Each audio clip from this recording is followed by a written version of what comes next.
کہتے ہیں جی کہ میاں بیوی ایک دوسرے کے بدن کو، شرمگاہ کو بھی دیکھ سکتے ہیں. ہاں جی بالکل دیکھ سکتے ہیں.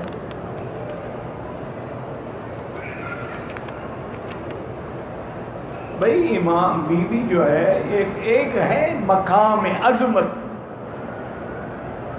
وہ تو بہت بلند ہے کہ بی بی عائشہ فرماتی ہیں کہ واللہ مجھے اللہ کی قسم ہے میں نے حضور کا بدن شرمگاہ میں بھی نہیں دیکھی اور حضور نے میری شرمگاہ پہ کبھی نظر نہیں ڈالی.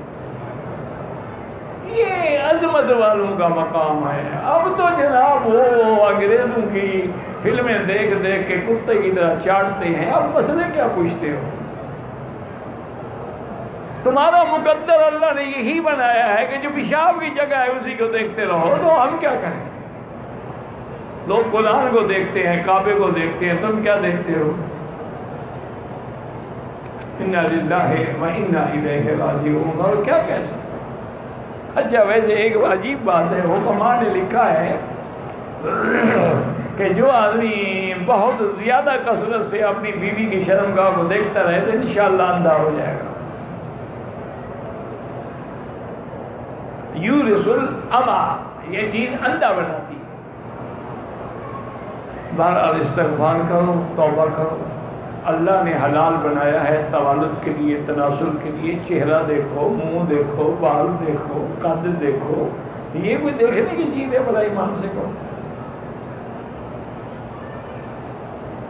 علامہ انور شاہ کاشمیری رحمۃ اللہ علیہ کی جب شادی ہوئی،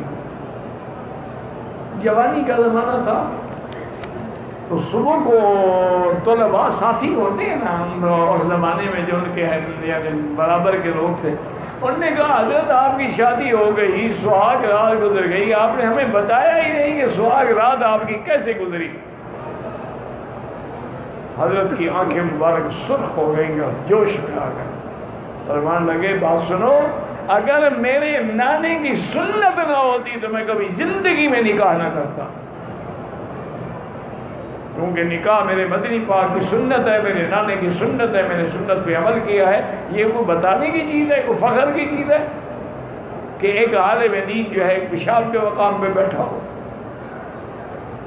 میں کہا میرے اگر نبی کی سنت نہ ہوتی اور اللہ نے توالد و تناسل کا یہ ذریعہ نہ بنایا ہوتا کہ زوجین دو جوڑوں سے بچہ پیدا ہوتا ہے، میں تو کبھی شادی نہ کرتا. تمہیں کیا مسئلے پوچھنے ہیں؟ فلمیں دیکھو اور ان سے سارے سبق حاصل کرو، اور ان کا نتیجہ اور انجام بھی بہت ہی جلدی جو ہے وہ نکل آئے گا انشاءاللہ.